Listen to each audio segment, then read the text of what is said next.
Lalaki nga naanod sa suba kahapon bangkay nasa nasapuan sa banwa sa Moises Padilla. Nakatutok kay Lynn Pedreso.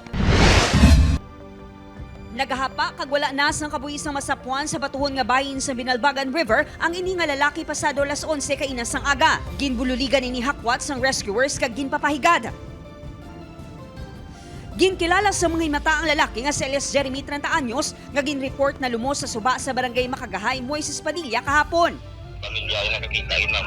Nang inagyan sa katubig, ma'am, kung galing gising nagubas-ubas na, araw sa kasablay sa mga bato-bato, ma'am. Naanod sang tubig ang biktima kag nalumos matapos nag-apa sa iamay sa piyak suba nga nagapanamog sang baboy.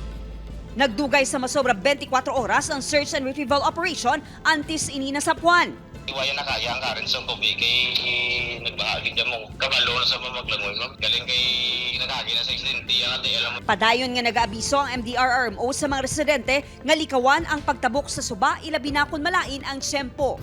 Eileen Pedreso, 1 Western Visayas.